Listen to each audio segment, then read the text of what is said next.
Welcome back po sa aking munting channel. Mr. Ukol, nandito na naman po ang inyong lingkod para magbigay ng tips at giya para po sa araw ng linggo, February 9, 2025.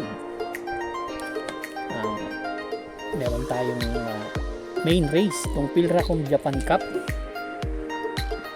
Itong race number 2, itong main race natin. Tapos the rest of the races are handicap system race na, rating based. 7 karera tayo. Bati tayo. Shoutout po kay Sir Larry Yuson at sa mga solid Galaseño. Yan, binabati kay ni Kapitan Larry. Kap Larry Yuson. Shoutout sa inyo dyan. MJ the Great, salamat po. Kapatid ni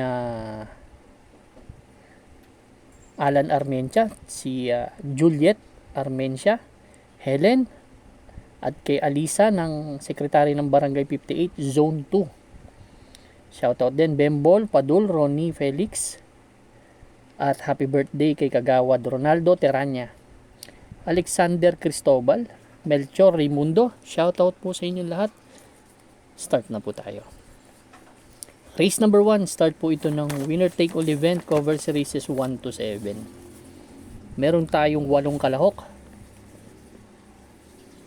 Distansya 1,400 meters, 6 to 10 split itong grupo na to. Ang first choice ko po dito, yung entry number 7 na si Happy Kid. Although talo nakaraan to, si Happy Kid. May 1.29 rin naman to sa 1,200 meters. Nakikita ko kasing babandera si Aliana. Susundan siguro ni Swakto Power Duo. Yan ang first choice ko, number 7, si Happy Kid. Second choice ko si Swakto Power Duo. Si Swakto Power Duo, galing yan sa 11 to 15 split, bagong babayan. Ito lang, last sa February 1. Kila Snow White tumakbo yan, kwarto dumating. 1.30, tinala. Same rider ang sasakay. Magaling din naman ang tinalo niyan. Tinalo rin yan si Rainy Days. Kung natatandaan nyo, last December 13. 1.14 may dyan tinala niyan. Ni Swakto Power 2. Maganda kasi ito sa kabahay na to. Bukod sa bagong baba, pwede siyang isunod eh. Hindi kailangan napurahin itong kabayo na to. Kaya yan po ang aking second choice.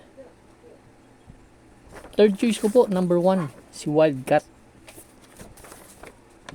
Si Wildcat naman, tersero dumating dun kila Super Easy Aliana. 1.29, same rider ang sasakay. Nakikita kong llamado si Aliana kasi galing na to sa 3 sunod na segundo ha. Huwag nyo di-discount yan, pero sa laban na to, gusto ko kasi mga diado. Kaya race number 1 po, ang first choice number 7, Happy Kid. Second choice number 2, Swakto Power Duo. Third choice number 1, Wildcat. Good luck po. Race number 2 na po tayo, bayang karalista.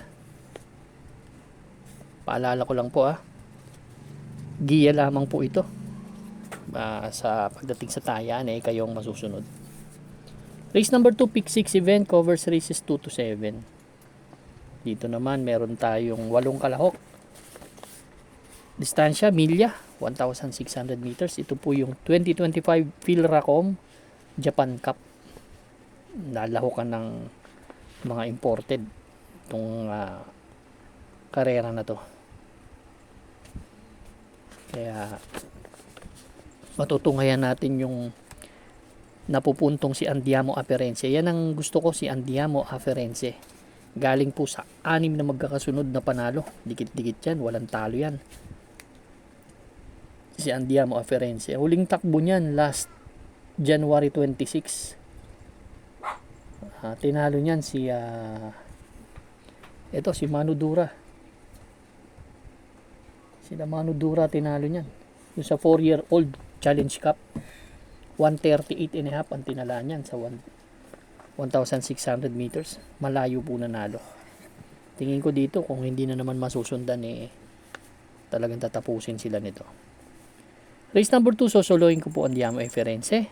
Good luck po. Race number 3 na po tayo, bayang karalista. Pick 5 event covers races 3 to 7. Meron tayong 7 kalahok, 1,400 meters na distansya, 22 to 27 split. Itong grupo na to. First choice ko number 3, Basket of Gold. Actually, si Basket of Gold, bagong baba ito. Last January 11, huling takbo nito dun sa 28 to 33 split kila Batang Kanlaon. 128 and a half from si Espare to John Paul Aigusina. May magaling na tinalo yan. Si Winner Parade, tinalo niyan last December 21. 126 dun sa 28 to 33 split na grupo. Yun yung grupong yun, 28 to 33 split. Kaya bagong baba talaga to dito. Second choice ko yung number 5 na si Club Habana. Si Club Habana naman, bagong baba rin to. Tumakbo to dun sa grupong 28 to 33 kila Easy Way last January 19. 127 tinala, same rider ang sasakay. Yun ay kung malulucha si Basket of Gold. Yan ang pang-alalay ko. Kaya race number 3 po, ang first choice number 3, Basket of Gold. Second choice number 5, Club Habana or Club Habana. Good luck po. Race number 4 na po tayo, bayang karalista. Pick 4 event covers races 4 to 7. 7 kalahok, 1,400 meters distansya ulit, 6 to 10 split tong grupo na to. Itong race number 4 para sa akin to, it's an anybody's race din to. Dito ang first choice ko yung number 3 na si Baywatch. Si Baywatch, actually kumuha ng harapan to doon kay Lamaki Boy last February 1. Pang-anim dumating, 1.31. Same rider ang sasakay. Napansin ko kasi mabagal yung area nitong karera na to. So mas maganda kasi to si Baywatch, pinareremate. Nandito naman si Plamain Kudas, kaya kung mabagal ang area nito baka diremate manalo. Yan si Baywatch, pwede nga parimatingin kasi. Second choice ko number 6 na si Winning Shot. Si Winning Shot last December 25. Doon kila Go-Uste tumakbo yan, kila Aliana. Kaya mataas-taas din naman ang grupong tinatakbo niya at gamay naman ni A.R. Ramos yan. Siya sumasakay dyan. Third choice ko number 4 na si Great Angie. Hindi si Great Angie, sorry Lapping Inside pala. Si Lapping Inside, yan ang third choice ko. Last January 10, doon kila Walop tumakbo yan, kila Arrogante. 1.17 media, pero may 1.30 ang tinalayan nung nanalo yan sa 1,400 meters. Kaya itong karera na to, napaka gulo nito. Kaya race number 4 po ang first choice, number 3 Baywatch. Second choice number 6 Winning Shot. Third choice number 5 Laughing Inside. Good luck po. Race number 5 na po tayo. Last extra double and last daily double plus 1 po. Itong karera na to.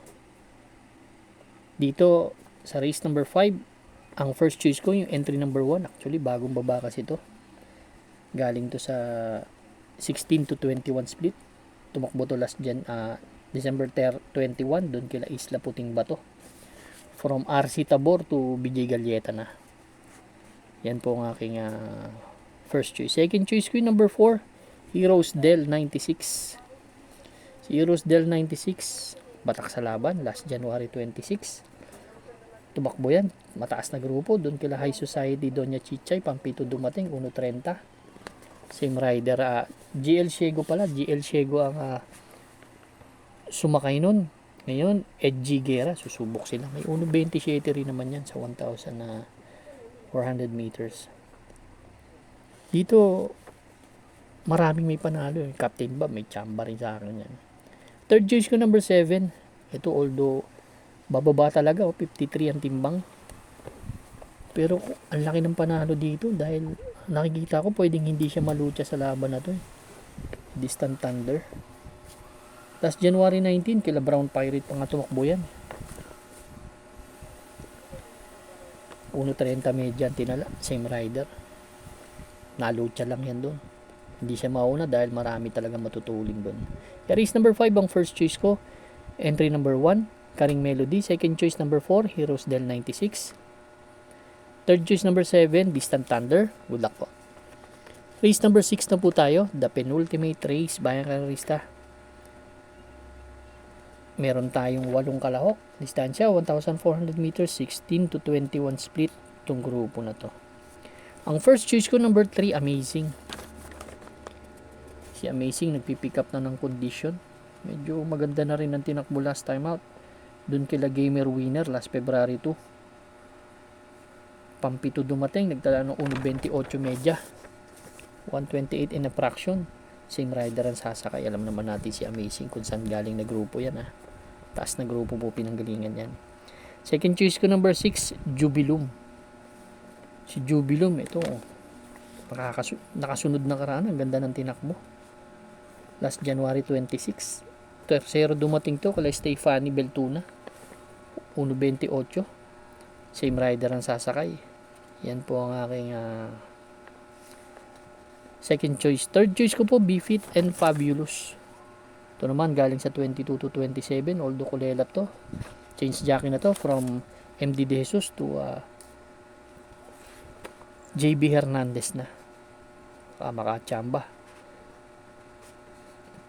Renzel Torres ang may-ari.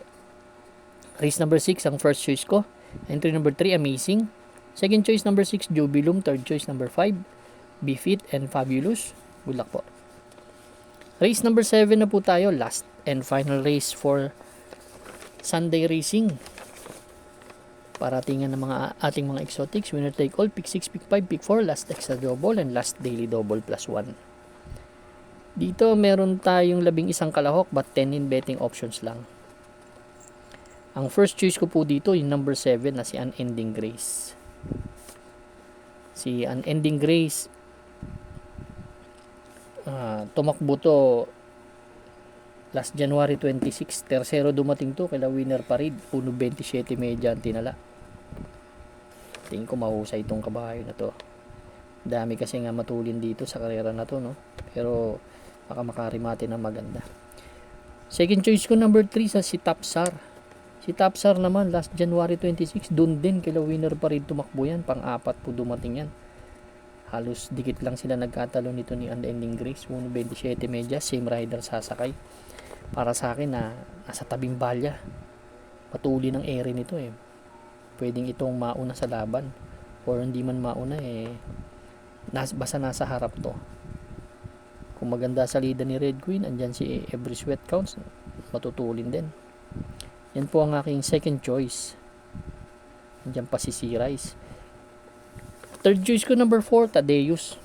Ito, pabago-bago ang performance, pero alam ko napakahusay na kabayo to. Malaking kabayo, napakahusay, magaling ang hinete. Kaya race number 7 po. First choice, number 7, Unending Grace. Second choice, number 3, Tabzar. Third choice, number 4, Tadeus. Good luck po, bayang karista. Maraming salamat po sa inyong walang sawang pagtangkilik sa aking munting channel. Good luck and stay safe.